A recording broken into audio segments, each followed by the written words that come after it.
ದಿಶಾ ಸಭೆಯಲ್ಲಿ ರೊಚ್ಚಿಗೆದ್ದ ಶಾಸಕ ಸಮೃದ್ಧಿ ಮಂಜುನಾಥ್.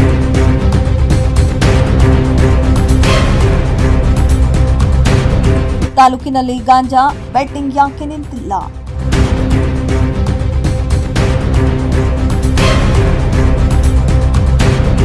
ಅಪ್ರಾಪ್ತರ ಮೇಲಿನ ಅತ್ಯಾಚಾರ, ಡ್ರಗ್ಸ್ ದಂಧೆಗೆ ಕಡಿವಾಣ ಯಾವಾಗ? ಪೊಲೀಸ್ ಇಲಾಖೆಯ ನಿರ್ಲಕ್ಷ್ಯಕ್ಕೆ ಶಾಸಕ ಸಮೃದ್ಧಿ ಮಂಜುನಾಥ್ ಆಕ್ರೋಶ.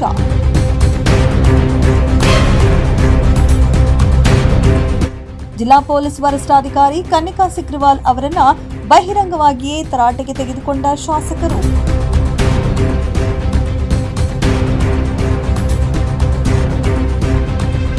ಹೌದು, ಕೋಲಾರ ಜಿಲ್ಲೆಯ ಪಂಚಾಯತ್ ಕಚೇರಿಯಲ್ಲಿ ಸಂಸದ ಮಲ್ಲೇಶ್ ಬಾಬು ಅವರ ಅಧ್ಯಕ್ಷತೆಯಲ್ಲಿ ಪ್ರಗತಿ ಪರಿಶೀಲನಾ ಸಭೆಯನ್ನು ಆಯೋಜನೆ ಮಾಡಲಾಗಿತ್ತು. ಇನ್ನು ನಡೆದ ಸಭೆಯಲ್ಲಿ ಮುಳಬಾಗಿಲು ಶಾಸಕ ಸಮೃದ್ಧಿ ಮಂಜುನಾಥ್ ಅವರು ಕೋಲಾರವು ಗಡಿ ಜಿಲ್ಲೆಯಾಗಿರುವುದರಿಂದ ಇತ್ತೀಚಿನ ದಿನಗಳಲ್ಲಿ ಕಳ್ಳತನ ಪ್ರಕರಣಗಳು ಸರಣಿಯಾಗಿ ನಡೆಯುತ್ತಿವೆ. ಆದರೆ ಸಾರ್ವಜನಿಕರಲ್ಲಿ ಕಾನೂನು ಮತ್ತು ಸುರಕ್ಷತೆಯ ಕುರಿತು ಅರಿವು ಮೂಡಿಸುವ ಯಾವುದೇ ಕಾರ್ಯಕ್ರಮಗಳನ್ನು ಪೊಲೀಸ್ ಇಲಾಖೆ ಹಮ್ಮಿಕೊಳ್ಳುತ್ತಿಲ್ಲ. ಲಕ್ಷಾಂತರ ರೂಪಾಯಿ ಅನುದಾನ ಕೊಟ್ಟರೂ ಜಿಲ್ಲೆಯಲ್ಲಿ ಗಾಂಜಾ ಬೆಟ್ಟಿಂಗ್ ನಿಂತಿಲ್ಲ. ಇನ್ನು ಕೋಲಾರ ಜಿಲ್ಲೆಯೊಂದರಲ್ಲಿಯೇ ಬರೋಬ್ಬರಿ 7 ಜನ ಪ್ರಮುಖ ಕ್ರಿಕೆಟ್ ಬೆಟ್ಟಿಂಗ್ ಕಿಂಗ್ ಪಿನ್ಗಳಿದ್ದಾರೆ. ಇವರ ವಿರುದ್ಧ ಇಲಾಖೆ ಕೈಗೊಂಡಿರುವ ಕ್ರಮಗಳೇನು? ಎಷ್ಟು ಜನರ ವಿರುದ್ಧ ಕಟ್ಟುನಿಟ್ಟಿನ ಕೇಸ್ ದಾಖಲಿಸಿದ್ದೀರಿ ಎಂದು ಎಸ್ಪಿ ಅವರನ್ನ ನೇರವಾಗಿ ಪ್ರಶ್ನಿಸಿದ್ದರಲ್ಲದೆ ಶಾಸಕರ ಸ್ಥಳೀಯ ಪ್ರದೇಶಾಭಿವೃದ್ಧಿ ಅನುದಾನದ ಅಡಿಯಲ್ಲಿ ಲಕ್ಷಾಂತರ ರೂಪಾಯಿ ಮೌಲ್ಯದ ಟ್ರಾಫಿಕ್ ಸಿಗ್ನಲ್ ಲೈಟ್ಗಳು ಹಾಗೂ ಇಲಾಖೆಯ ಬಳಕೆಗೆ 2 ಕಾರುಗಳನ್ನು ಕೊಡಿಸಲಾಗಿದೆ.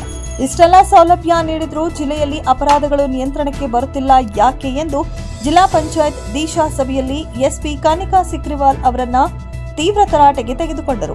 ಇನ್ನು ಶಾಸಕರ ಈ ಖಡಕ್ ಪ್ರಶ್ನೆಗಳಿಗೆ ಉತ್ತರಿಸಲು ಅಧಿಕಾರಿಗಳು ತಡಕಾಡಿದ ಪ್ರಸಂಗ ಸಭೆಯಲ್ಲಿ ನಡೆಯಿತು.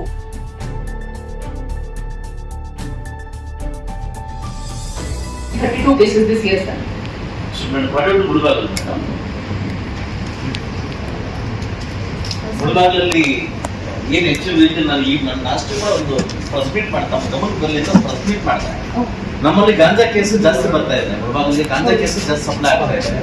ರೌಡಿಸಮ್ ಜಾಸ್ತಿ ಆಗ್ತಾ ಇದೆ. ಸರ್ ರೌಡಿಸಮ್ ಕಂಟ್ರೋಲ್ ಮಾಡಲಿಕ್ಕೆ ಸರ್ ನಾವು ಆಲ್ರೆಡಿ ಸೊ ಟ್ರಾಫಿಕ್ ಜಾಸ್ತಿ ಆಗ್ತಾ ಇದೆ. ನಮ್ಮ ಆಂಧ್ರ ತಮಿಳುನಾಡಿಂದ ಕಳ್ಳು ಜಾಸ್ತಿ ಬಂದು ಬೈಕ್ ಕಳ್ತನ ಆಗ್ತಾ ಇದೆ.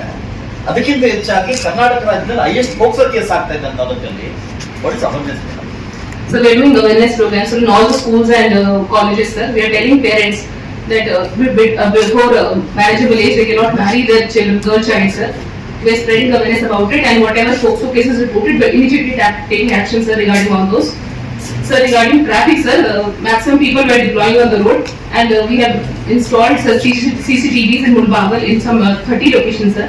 And we are taking so this ITMS alarm system we want to introduce, sir.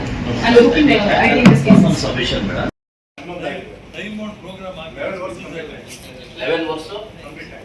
Entire taluk 11 works ಅಷ್ಟೇ. 11 works. ಮೊನ್ನೆ ಲಾಸ್ಟ್ ವೀಕ್ ಇದೆ. ಎಲ್ಲ ಟಾಸ್ಕ್ ಫೋರ್ಸ್ ಅಲ್ಲಿ ಹೇಳ್ತಾರೆ.